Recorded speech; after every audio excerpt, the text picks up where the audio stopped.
Hello, Cat fans. I am back after a bit of an absence, and basically, it's not been a good couple of weeks. We'll just leave it at we had a death in the family, and that has obviously taken up a great deal of my time and effort and emotional stability. Haven't really been watching the games as much as I should with as close of an eye, and didn't feel really in a position to make the appropriate comments on things that were happening. I managed to watch last night's game with the Ottawa Red Blacks. Managed to get through it with focusing on the game, and I wanted to give you my thoughts on that as well as obviously the Johnny Manziel trade which came out. Let's handle the trade first and what I thought heading into it. I didn't like the trade. And a lot of people are going to be surprised by that, I think, because I've been in the anti-Johnny Manziel camp. Not that I particularly even think of myself as an anti-Johnny Manziel. It's just I hear these people big-upping him like he's a bona fide star, bona fide starting quarterback, and I don't understand in any way where that comes from. A guy who's not had any CFL starts, whose only experience is 2 preseason games against largely a bunch of backups that you can't name, and like that was always the amusing thing is people would big up Manziel being like, oh, look what he did with the Cat backups. Like you're facing the backups from the team's defense. But that was the thing, is there was no ample evidence, be it from his NFL career or from his CFL career to date, that he is a bona fide starter. Maybe he will prove us wrong. We will see what he does in Montreal. I was perfectly fine with trading him. Would have ideally liked to ship him out west, but of course the quarterback need is in the east with Toronto and with Montreal, so I understood that was probably going to happen. I don't really like our return in the trade, and I don't like what the other parts we gave up on it. So the full trade is Johnny Manziel plus offensive lineman Landon and Tony Washington to the Montreal Alouettes for defensive lineman Jamal Westerman, receiver Chris Williams, and 2 draft picks, first rounders in 2019 and 2020, if memory serves correctly. I like the draft picks. I like Westerman. I like Williams as players, but I look at Westerman and I'm trying to think of what does he bring to the team that we did not already have. He's a Canadian defensive end. We've already got Justin Capicotti starting there. Sure, it's great to have that backup. It's great to have that help. Westerman may even be better, but he's 33 years old. He's not exactly going to be around a tremendously long period of time. And we aren't at the game yet, but he took some very dumb penalties against Ottawa. I don't think that indicts the trade. I think that's just a one-time deal, maybe a little bit of over-exuberance being traded like that. I mean, Westerman doesn't have a history of it, so that'll be fine. But it doesn't give us anything that we didn't already have. Chris Williams is, I think, the definition of giving us something we already really had, because, I mean, he's very similar to a Brandon Banks or a Jalen Saunders, and not actually terribly different from, for example, a Mike Jones, who are all players that we possess and already have in our lineup as starters and so on. Granted, it does give us the option to start 5 guys who I think are legitimate 1,000-yard threats in our receiving core. That's nice and positive. But he's a guy who also left Hamilton under some acrimonious terms. Now he seems to put that behind him. He seems to be the good part of this trade, even though his numbers against Ottawa were not huge. We'll get more into that. But I feel like it was, again, in a case of giving us something that we didn't really need. The draft picks are cool. We'll see what they turn out into. It depends on what June Jones is like on a drafting level, how he can make things happen in that regard, because we don't have a track record really to judge from. We have Ken Austin's track record, which was not very good, and tended to draft people who were not terribly useful for the team. So if that continues, then those draft picks are even not terribly useful. But what we gave up was, I think, more the problem. I didn't have a problem giving up Landon Rice. He was the 6th man up. A good lineman, certainly. Good Canadian offensive linemen are valuable. But we do have pretty good depth at the position. We have, of course, Sirocco, Filer, and Revenberg starting. We've got Brett Golding on the team as well. Kai Okafor, Everett Williams. So we're pretty deep on Canadian offensive lineman part. I'm okay with throwing him in that deal. I don't like trading Tony Washington. And the game kind of proved this, and we're going to get more deep into that. But we got rid of Tony Washington with no real successor plan in mind. We got rid of our starting left tackle, the most important position on the offensive line, in most people's opinion, with the plan to replace him with Jordan Avery, or Avery Jordan, however his name goes, who we had just signed to a practice roster deal, and Kai Okafor, a former collegiate defensive lineman Canadian. That was not really going to be good. And even if Avery becomes like a stud or something, you have no backup.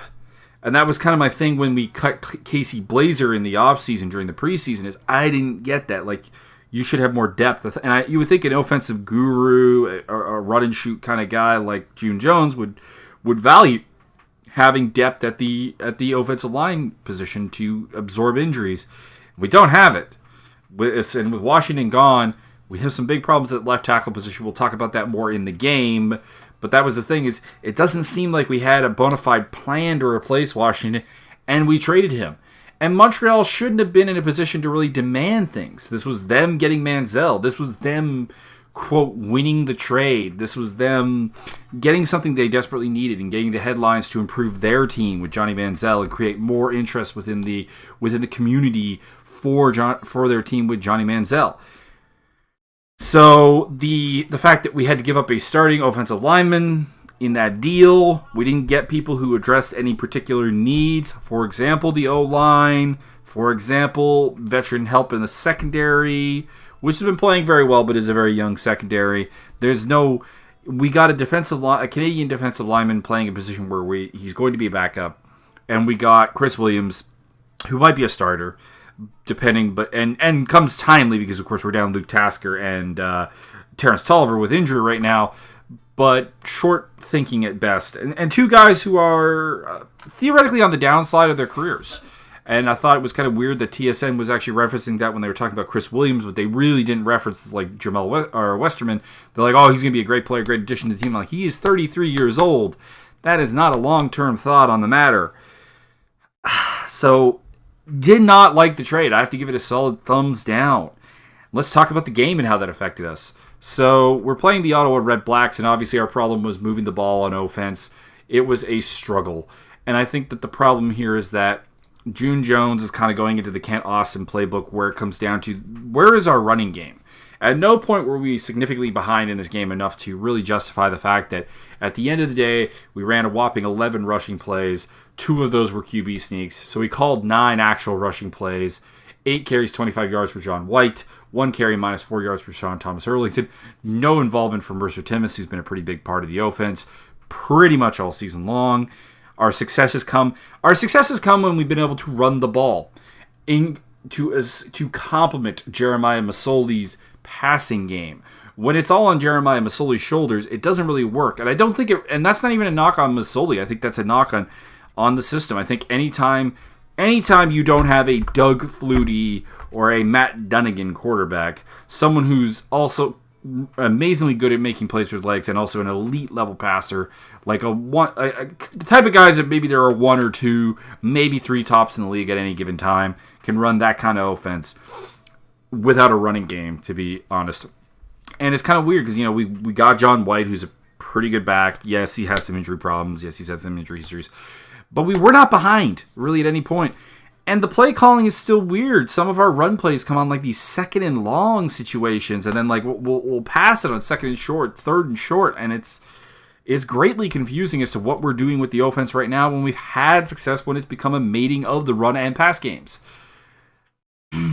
So this game was very disturbing in that regard. Not losing to the Red Blacks per se, because I think losing to the Saskatchewan Roughriders 2 games in a row is actually, I think, a bigger concern than just simply losing to the Red Blacks, although with them being a division rival, that does play a role.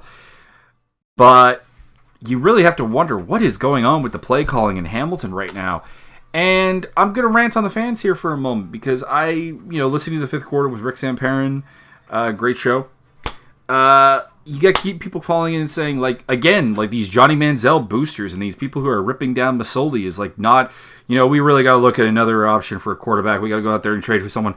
Who? This is a league in where James Franklin is currently the starter in Toronto, or the Bethea is going to start their next game, and he is doing terribly. You've got problems with injuries in Winnipeg, with Matt Nichols getting hurt pretty frequently. You've got some issues in BC. I mean, realistically, if you don't have Mike Riley or Bo Levi Mitchell, Tommy Bridge is a starting quarterback in Saskatchewan right now with Zach Collaros hurt. Where is this improvement? And Masoli's numbers have been fine. I think if you put any quarterback in the current play calling environment that we have, it's not good enough. That's not to say Masoli is not without faults. I think he needs to progress through his reads a bit better. I've said this a couple times. We win when the ball gets well spread out. We lose when it doesn't. And that's not like a hard rule, obviously. I mean, case in point in this game here, he did hit all of his starting receivers. Jalen Saunders, Brandon Banks, Mike Jones, Chris Williams, Rashad Lawrence, all registering catches and all being reasonably involved in the offense. I'd say Lawrence was kind of the odd man out in terms of not being fully involved in the offense. But, the ball was spread around and we did lose. But then there's the point, we win when we run the ball well to go with the passing game. And we extend out the passing game as well to encompass all of the receiving core. Let's get to the left tackle situation. So the left tackle was Avery in this game, and he did not play terribly. But there were two moments where I think he blew it and basically caused sacks, and I think one of them is being blamed a lot on Masoli unfairly. In the second quarter, he completely missed George Uko on a switch. There's no harm in that. I mean, there's harm in that. There's a sack there, but okay. That will happen. That would have happened to Tony Washington, quite possibly. That's not a huge deal. But he had that. And then in the fourth quarter, he just gets basically bull rushed by Mason into Masoli. And a lot of people are like blaming Masoli for that. Like, oh, he's got to get rid of the ball. I'm like, that's the blindside tackle just getting bull rushed into you. Like, I don't know really what you're supposed to do with that. That's just bad. And a lot of the game, he was being beaten. A lot of the pressure was coming from the left side, despite the fact that Ottawa was actually attacking the right side of the line more with blitzes and stuff. I don't think that this guy is a capable starting left tackle. And you just gave up a capable starting left tackle with the assumption that this guy was your heir apparent. That's a bad move personnel-wise. Maybe he'll grow into the role. Maybe he will increase. Maybe this is being alarmist. But I do believe that this is a problem right now in Hamilton. The defense, I thought, played very well. I'm still not a huge fan of the Jerry Glanville system. I think it's a little bit too readable, a little bit too passive for CFL football. That's my opinion. But it is working, so I cannot complain about it. Things are good. Healthy Richard Leonard is back there, did some good things. Granted, him and Khalil Brooks both dropped interceptions. I'd like to see more big plays out of the defense. But they're doing a good job. I mean, they held the Ottawa Red Blacks to 21 points all off of field goals. You cannot really complain about that performance. But I will say that the lack of sacks is starting to be troubling some. They had one in this game from Ted Laurent. They're getting good pressure. It's kind of weird. But it's a lot of delayed pressure where the play has gone on long enough to allow the opposing quarterback to actually throw the ball away, to have gone through a system of things. They're getting there, but they're not getting there fast enough. And maybe that's where we're getting Westerman in, but Westerman outside of his rookie season has not been a game-breaking pass rusher. So if that was the thought, I have to question the evaluation of the player when it comes to making that call. So yeah, let's pull up Westerman's stats here real quick. He took two big penalties in this game, like I said. So Jamal Westerman, Canadian, 33 years old, 249 pounds, 6'3", going through the whole thing here. Yeah. So 2015, he had a really good season, picked up 53 tackles, 17 sacks. That's great, but he's only had 35 sacks for his career. Like, that has to be pointed out. And then in this season with Montreal, he's had 3 in 5 games. That's not bad by any means. 19 tackles. But he's coming off a season in Winnipeg where they gave up on him. He got 7 sacks in 11 games, 8 sacks in 18 games. So really, outside of that first really big season, he's not been a phenomenal powerhouse pass rusher.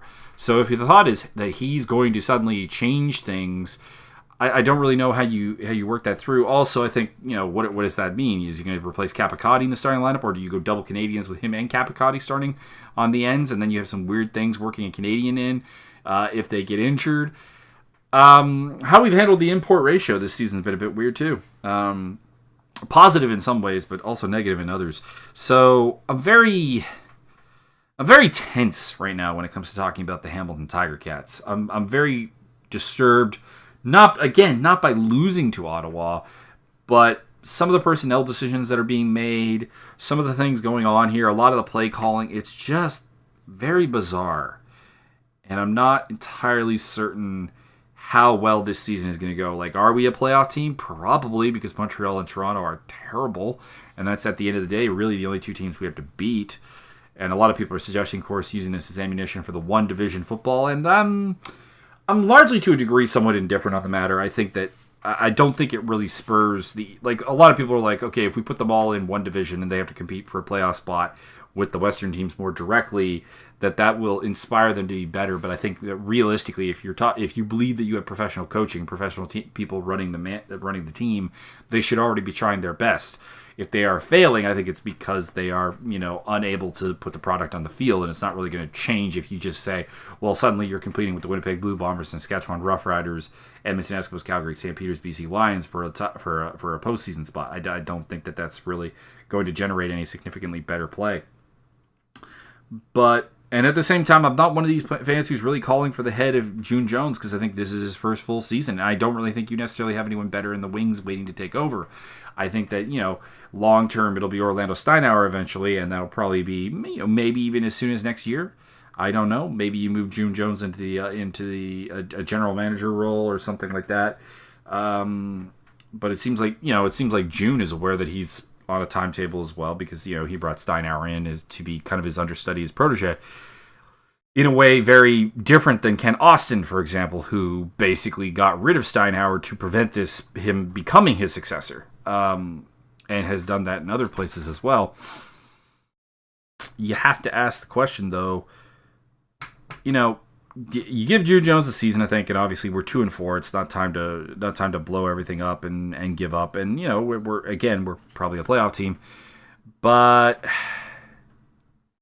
time is coming with the rumors of a new rejuvenated AFL, XFL coming into play, that the ability to get talent is going to become even more important, because I think teams are going to lose depth. Because I think, if the pay is similar to go to those two leagues as the CFL, one would think a lot of American players will sign there. So being able to find better players and just not giving up quality, which I again feel like this trade was. Like, if you take Tony Washington out of this trade, and even if it's like, okay, we don't get Westerman or something, that's a better trade. That's a way better trade. So I don't really understand the logic of the trade. I don't really understand the logic of our play calling at times. And it's not even like in the Ken Austin era, where we knew that Ken Austin really didn't, he believed in a pass-hungry game. He was the guy who wouldn't call more rush plays when the ownership asked him to in Toronto for Ricky Williams.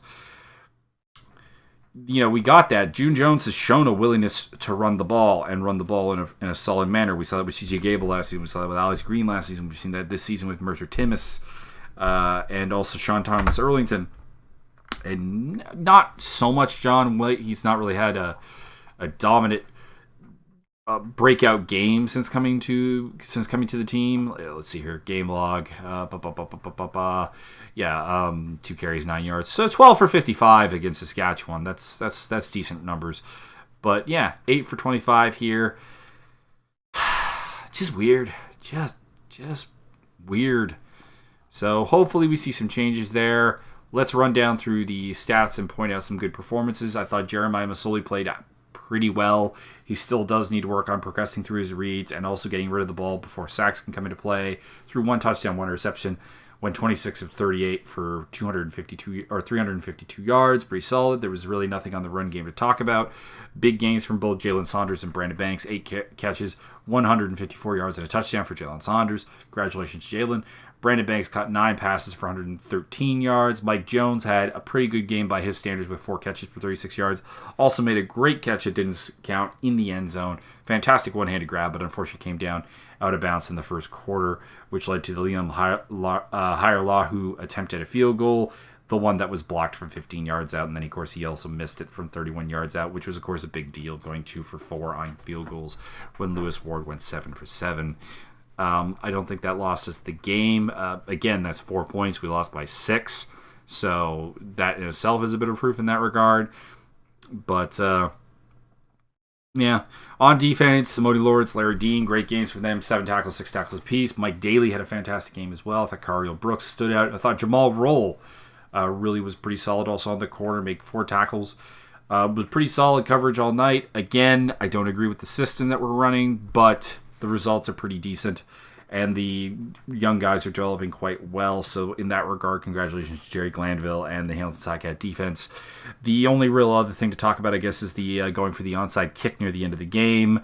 I thought that it was the right move to go for the onside kick. I, however, did think it was very weird that, number one, we kicked it as deep as we did, where Brad Sinopoli could catch it. And number two, the fact that realistically Nikita Whitlock and Jackson Bennett appeared to be our recovery team in that regard. I know that our receiving core, our hands team is kind of weak in this regard because, of course, again, all but one starting receiver today and all but one starting receiver going forward are under 6 feet tall, so they're not exactly as useful doing the onside kicks and stuff. I'm looking at, Brandon Banks, Mike Jones, Chris Williams, and Jalen Saunders in this case, but also Luke Tasker. They're, of course, all sub 6 feet tall receivers. But there has to be someone going down the field that has hands and some height. And again, I think that's actually a downside of the whole Smurf / micro receiving core that we got going on here, that it doesn't bring a lot of diversity in weapons, although there is great playmaking skills in it. But the big play has also not really been there on offense either. So, yeah, there's some definite personnel problems with this team. There really are. And I think before anything really gets fixed, we have to work that out and the play calling. And it's not just a quarterback thing. I don't believe this team would be better with Johnny Manziel in the lineup. And I don't get the Johnny Manziel love. I really don't. There's a lot of people going with like, oh, he's handled himself with nothing but class since coming to Hamilton. I'm like, he's saying what he's told to say since coming to Hamilton. Like, if you look at his statements before he signed with Hamilton, when there was just a rumor stage, I want big league money. I want like Zach Collaros money. I will sign for the XFL for minimum salary. I don't really know where Hamilton is on a map, which, I mean, fine, that's kind of just an American thing. But these are all things where it's like, this is the guy that you guys seem to be in love with and wanted the jersey so bad of. And it's just really bizarre, this love affair that the city of Hamilton developed with Johnny Manziel. And I don't really know what to make of it. I really don't. A guy with a history of domestic abuse, substance abuse, has honestly not made really much in the way of apologies. Like, I am all down for the second chance idea. Like, I don't have a problem with him being in the CFL, but I think that we should have approached, realistically, this whole story should be approached as a chance for a second chance, not us embracing Johnny Manziel and wanting, and not even just wanting him to succeed. We literally, we're dying for him to succeed, and it's just weird. It's just weird to me. I don't know really what to make of it. That's all I have with this game. We have what's Hamilton's next game here coming up on the schedule, which I think regardless of who it is against, we're getting to the point where it's getting to be somewhat of a must-win. Yeah, we're only a third of the way through the season. There's a lot of time or whatever. But yeah, okay, so we're up against Montreal. That could be a Manziel battle in Montreal against Masoli. That could be really, really interesting. Then we got the Winnipeg Blue Bombers, and we got the Edmonton Eskimos after that as well. So yeah, there's going to be that Argos game. I think is key. Yeah, we really have to beat Montreal. I think a loss to Montreal, particularly if they wind up starting Manziel, is going to be very indicative of a bad trade, and at that point, you might have to join in on the calling for June Jones's head group of the people, because this team is being run in a very, very weird manner, and not one that I really can see the logic of. I'm not saying that there isn't a logic to it. I'm not saying that there isn't something that completely makes sense about it. It just doesn't seem correct. Anyways, that's all for today. We'll talk to you next week.